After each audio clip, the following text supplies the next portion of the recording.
G7 정상회의로 출국하기 전 이재명 대통령이 내린 지시사항이 있습니다. 바로 대북전단 살포를 예방하고 또 엄정히 처벌하겠다라는 대책을 마련해라라는 지시를 참모들에게 내려놓고 갑니다. 지난 금요일에 접경 지역에 방문을 했었죠. 주민에게 처벌과 관련해서 직접 언급하기도 했습니다. 들어보시죠.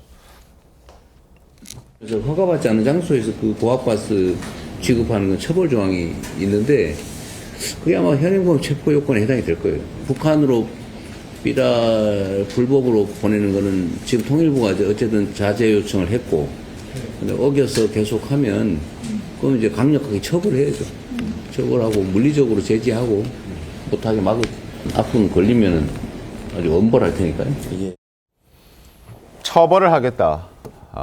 엄벌을 내리겠다라고 접경지 주민들에게 이야기를 했고, 그리고 또 직접 지시도 한 것으로 지금 전해지고 있습니다. 그런데 문제는 이 대북 살포 금지법이 2년 전에 헌법재판소에서 위헌 판결을 받았습니다. 이게 표현의 자유를 침해해서는 안 된다라는 이유로 이걸 위헌 판결을 받았는데, 이걸 처벌하기 위해서는 다른 법조항을 갖고 와서 우회적으로 지적을 해야 된다는 부분이잖아요. 네. 이 부분에 대해서 문제점은 없나요? 글쎄요, 일단 대북전단 살포 금지법이 위헌이 나온 건 당시 이제 7대2로 위헌이 나오긴 했는데요. 당시에 입법 목적은 정당하다라고 헌재가 확인을 했습니다. 네. 그러니까 국민의 생명, 신체 안전을 보장하고 남북 간의 긴장 완화를 해서 평화 통일을 지향해야 된다라는 국가적인 책무를 생각했을 때 입법의 목적은 정당하다라고 본 건데요. 다만 이 수단의 측면에서 과잉금지 원칙이 위배된다라고 본 겁니다. 결국 이제 이런 부분들을 형사적인 처벌을 가지고 제한할 필요가 있느냐, 그렇게 되면 표현의 자유의 침해 문제가 있지 않느냐라는 취지로 읽히게 되는데요. 결국 그렇기 때문에 헌법재판소에서도 입법 목적이 정당하기 때문에 이 부분을 제한하기 위해서는 뭐 행정력을 동원한다든지 아니면 또 다른 입법 수단으로 완화를 해야 되는 것 아니겠느냐, 이런 내용들이 나왔었기 때문에 저는 이 대북전단 자체를 금지하거나 제한하는 부분, 이 절차적인 부분, 수단적인 부분만 바뀐다라고 한다면 네. 사실상 뭐 위헌이다라고 보기는 어려울 거라는 생각이 들고요. 그 위헌 내린 결정이 뒤집힐 수 있다는 말씀이신가요? 일단 대북전단 살포 금지법에 대해서는 일단 위헌이 나왔지만 그 관련된 그 어떤 맥락을 읽어본다라고 한다면 입법 목적 자체가 잘못되었다, 이런 취지는 아니기 때문에 이 수단의 적절성이라든지 과잉금지 원칙이 위배되지 않는 그런 또 경로로 한다라고 한다면 얼마든지 저는 관련된 부분은 합헌으로 받을 수 있다는 생각이 들거든요. 그러니까 동일한 법안이 아니더라도 뭐 또 다른 행정력을 동원한다든지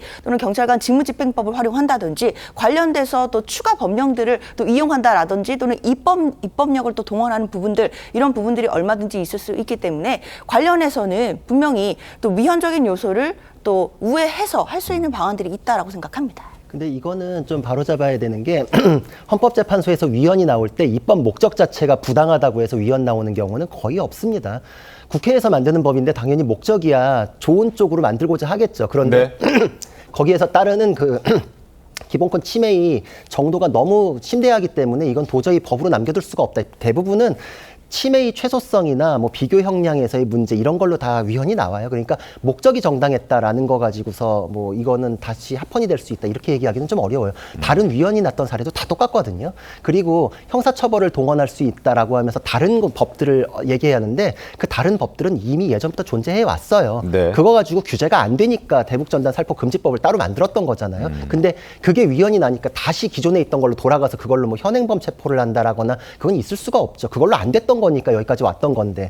그리고 한 가지, 표현의 자유라는 거는 굉장히 그 고도로 보장되어야 되는 법이기 때문에 다른 우회적인 법률로 제한할 경우에 그 법도 그 부분에 대해서는 다시 또 위헌이 날 수 있습니다.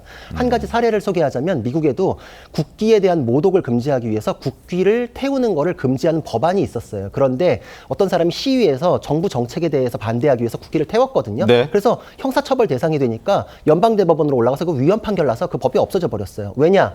국가의 정책에 대해서 반대할 때 국기를 태우는 것만큼 강력한 표현 수단이 없다. 만약에 그거를 형사처벌로 막을 경우엔 그 국기가 상징하는 자유라는 게 그 자체로 훼손된다.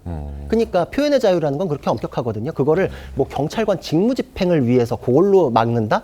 기존에도 있었던 건데 안 됐던 이유가 표현의 자유가 더 위에 있기 때문이거든요. 그러니까 이거는 위헌 판결의 취지가 형사처벌로 금지할 수 없기 때문에 앞으로 다른 법으로 틀어막고 형사처벌을 꾀한다면 그건 역시도 위헌이 되면서 문제가 더 커질 우려가 있을 겁니다. 알겠습니다. 대북전단을 지금 뿌리고 있는 한 단체의 목소리도 들려드릴 텐데요.